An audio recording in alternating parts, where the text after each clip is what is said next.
Sayawan, pakinggan ang aming kwento. Kami ang mananayaw, puso namin totoo. Sayawan, itong kwento ng aming laban. Sayaw ay buhay, kami ang mananayaw. Hello mga kayugyugan! So nandito tayo ngayon sa Jaime C. Velasquez Park na matatagpuan dito sa Makati City. Alam niyo ba kung bakit tayo nandito? Nandito tayo upang bisitahin ang ating unang guest para sa ating Talasayawan episode this day. So ngayon, samahan niyo ako. Tara!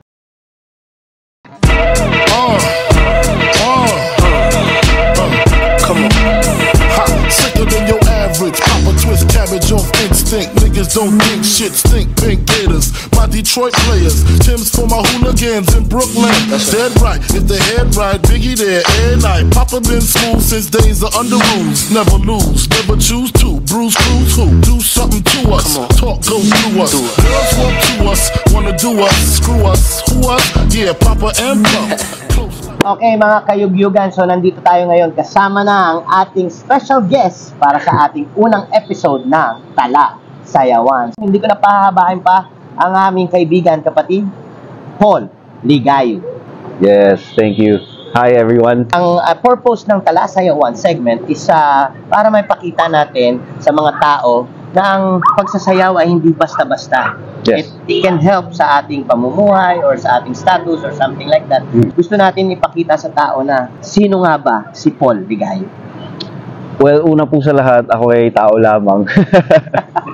Na ginawa ko lang naman yung best ko sa kung ano man yung naging direction ko mula nung high school po ako. Wow. Yeah.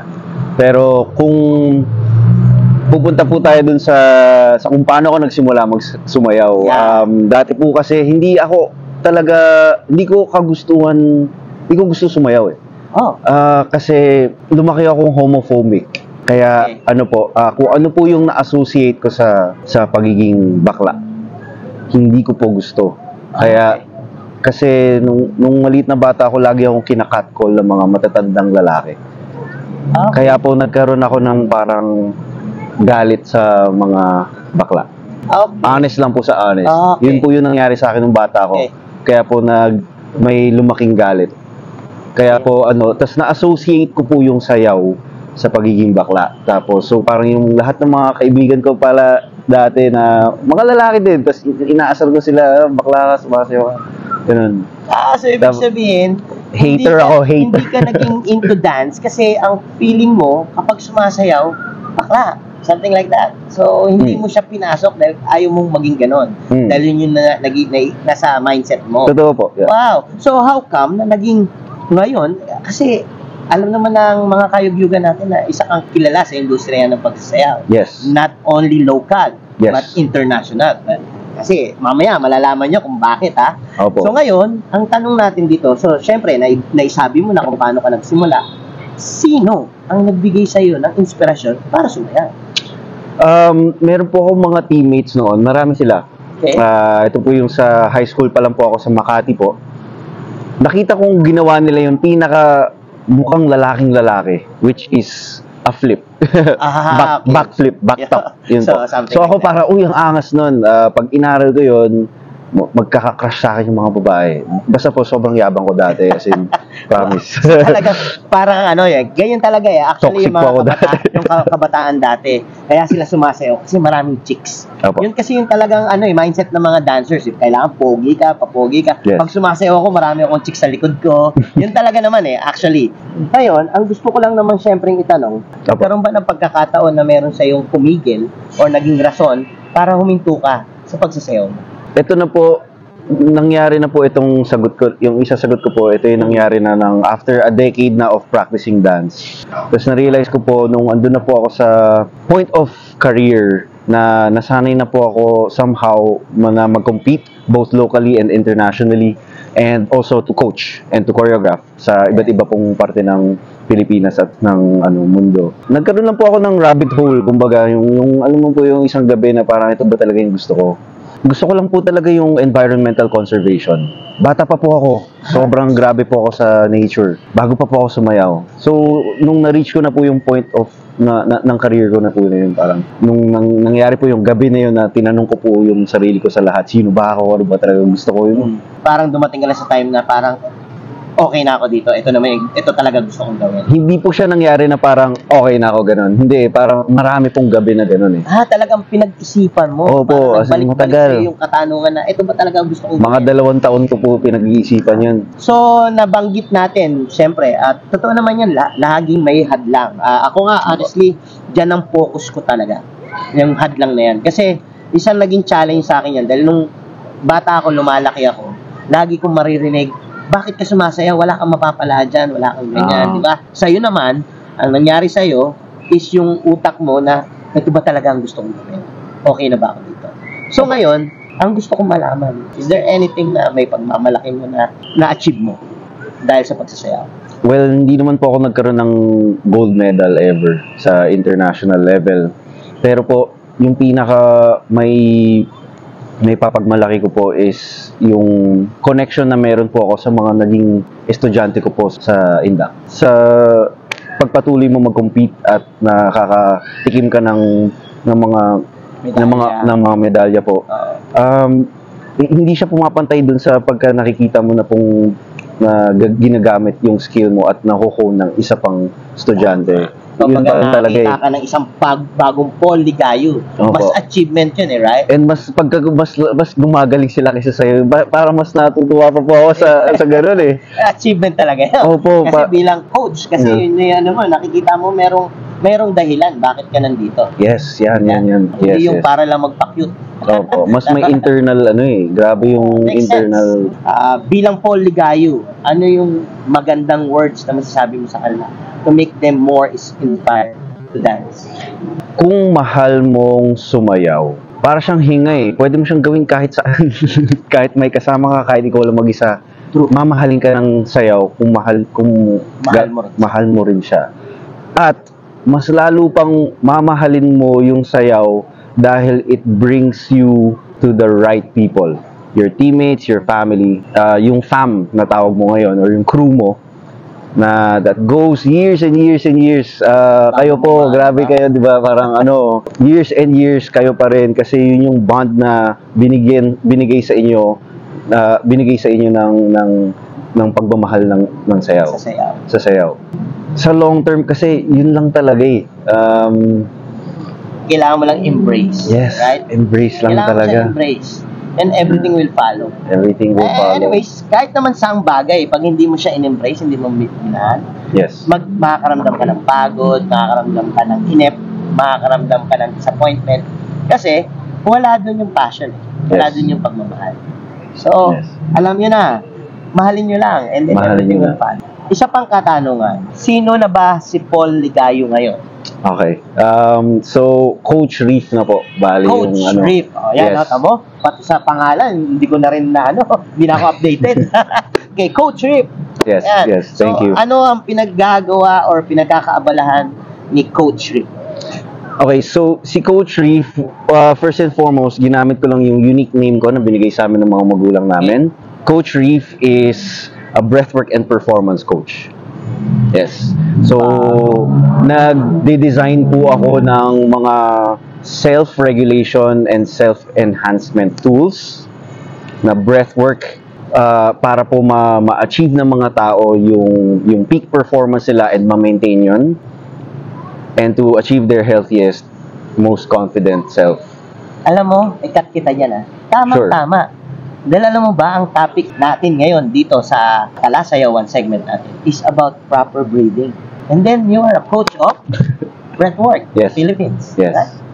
So, alam nyo mga kayugyugan sa mga nanonood dyan, this will be one added knowledge or skills na pag natutunan natin, malaking maitutulong sa ating career bilang Yes. coaches. Yes, yes. Sabi niya nga kanina, para tumagal tayo sa performance. Not only for performance, kung nagtuturo ka ng 1 hour na klase, imaginein mo yun, kung tama at alam mo yung tamang paghinga, baka kaya mo tumagal ng 3 oras. Tama? Yes. So, Take it away. Ano mo pa sa amin? Sure. Mas ano mo sa elaborate mo pa sa amin yan. Okay, so Gusto kong matutunan yan. bigay po natin ang kotse. Okay, kotse. Ang kotse, as opposed to sa ating mga tao po, ang engine, Okay, makina, ay yung lungs. lang. Na yung combustion lang. Combustion. So, kung kunyari nagwo-workout tayo, push-ups, ang ginagawa natin sa kotse, parang pinapaganda natin yung katawan ng kotse. Pero yung makina, which is yung sa breathing, yun po yung tinatrabaho ko para sa mga atleta at para po sa sa mga tao. Lancers, performers. Yes. So, kung paano ka huminga, ibig sabihin, ganun yung performance ng makina mo. So, kung kunyari, ngayon po, titingin ako ng isang estudyante or ng coach, alam ko na kaagad kung ano yung, may idea na po ako kung ano yung problema niya. Or kung kunyari, stress siya, alam ko na kaagad. Opo, nakikita ko na kaagad. Para ka ng scanner. Medyo. X-ray ka na pala. Dapat pala supportahan natin tong bagong to kasi this will be a good help para tumagal ang isang athlete or ang isang instructor na sa karir nila ng pagtuturo. Yes. Tama? Yes. And even the performer. Yes. Hindi lang din po sa endurance, sa pagpatagal. Okay. It's more, it also can be self-regulation more than self-enhancement. Enhancement po, doon nalalaglag yung endurance. Okay. Pero yung self-regulation, performance anxiety, magpe-perform na tayo, dug yung puso ko, hindi ko maano. So makakatulong din to sa anxiety. Yes. Yun po yung beauty ng breathing. Alam mo ba na dito kami sa Puwersa, we have also a Sayaw Lunas program na gusto namin Sayaw ma-hit kasi yung mga hindi lang kasi siya sa abled person pati disabled person, yun yung target. Oh, nice. So, okay. Grabe ang science ng breathwork ngayon. Grabe yan. So, more explanation para sure. ng ating mga kaibigan.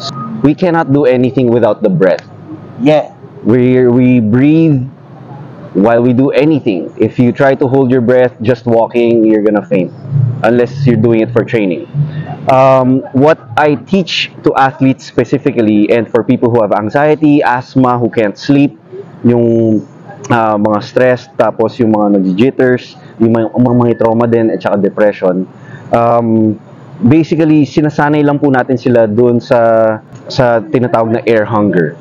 Air hunger is yung feeling po natin na kailangan nating mag-gasp for air. Kasi ang dami pong connection ng air hunger levels sa utak sa kung paano ka mag-respond to stress. So, kung paano ako mag-respond to stress, onti lang yung, kunyari, traffic lang, tas grabe na ako mag-respond, parang panic mode na ako kaagad. As opposed to dun sa taong parang na-train sa slow breathing, ganyan. Okay. Kung makita niya na same trigger, na, shit, traffic late na ako. Relax. Mas relax, mas solutions. Calm. Yun po yung mga studies na nangyayari just by breathing slowly. And ang dami pa pong exercises that target specifically, hindi ka makatulog, ito yan. Performance anxiety, ganito yan. Severe anxiety, ganito yan. Or meron kang kailangan mo ng mental clarity kasi gusto mo ng flow state, creativity, merong breathwork exercise for that.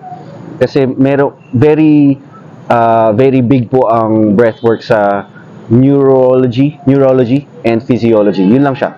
So napakalaking knowledge siya naman na Sobra po. na dapat matutunan ng bawat athletes, coaches, Yeah. and so another training. Kami kasi dito sa Puwersa actually, naniniwala kasi kami na ang learnings kasi continuous lang. Yes. Diba? Hindi porket alam mo na to, okay na yun. Yes, So, yes. dapat willing ka to learn. Opo. So this one, I have to do it. I have Yes. to learn it, right? Yeah, sure. So, Turo natin sa kanila. tama. Yeah. Turo natin sa mga PX. Yes. Yan, okay. Lahat po ng programa, kaya po siyang gawin within 5 seconds. Pwede po natin ituro yung isa. Meron po ako mga programa na 1 hour long. Meron po mga programa na weeks or months or Depende po, one-on-ones, groups, ganyan. Yun po yung tinuturo ko. Pero ngayon po, since sobrang recent lang, gusto ko po i-share na kaka-launch lang ng The Daily Breath. Wow. Yun po yung aking libro. The Daily Breath. The Daily Breath. Yun po yung title ng libro. Para siyang yung daily bread. Yun po yung point. Kasi parang lang po siya, nuggets of breathwork. Para lang So, ang isang pahina po ay isang some wisdom, isang quote, tapos may breathwork. and then yung relevance ng breathwork para mas ma-enhance mo yung learnings mo sa wisdom na una mong nabasa. So, ayan mga kayugyugan, meron ng Paul Ligayo Coach Riff na aklat ng pangalan ay, title The Daily Breath. The Daily Breath. Wow! Yes. Ginawa ko yun kasi, minsan ako din wala akong masyadong oras mag-meditate ng 20 minutes, So, ganyan. ano ba to? So, Available na ba to sa market? Yes, yes, Sa nasa ano. e-book lang or ano, something like that? So, merong pong ebook. May e-book. Yes, merong nasa Kindle, ganyan. Meron din pong paperback na andun po lahat sa website, breathworkphilippines.com/book. Pili ka lang doon kung anong gusto mo. May Audible, Yeah, sige. audiobook. I-ano natin sa kanila. Sure. Sige. Share mo sa kanila yung kung saan, saan page. Maganda yan kasi dapat malaman niya ng bawat Pilipino. Sure. Thank you for the space. breathworkphilippines.com/book. Pili lang kayo doon. Reserve your copy. May paperback, may ebook, may audiobook. Yun lang po. Piliin niyo yung audiobook, marinig niyo yung boses niya. Well, yeah. So, syempre, gusto ko magpasalamat sa iyong oras na binigay at hindi mo kami hinindaan. Salamat po, salamat. No, salamat din Bigyan po. kami dito. At sana, sa ulitin pa, makasama ka ulit namin dito sa Kalasayawan. Okay? So, ayan po, mga kayugyugan. Sana po ay nag-enjoy kayo, may natutunan kayo, at na-inspired kayo sa ating bisita na si Paul Ligayo. Siyempre, Coach Riff. Thank you, Kuya Yan, Iye. Coach Riff. Yan. At ito, ang inyong Kalasayawan. Thank you, Kuya Iye. Kalasayawan, pakinggan ang aming kwento. Kami ang mananayaw, puso namin totoo. Kalasayawan, itong kwento ng aming laban. Sayaw ay buhay, kami ang mananayaw.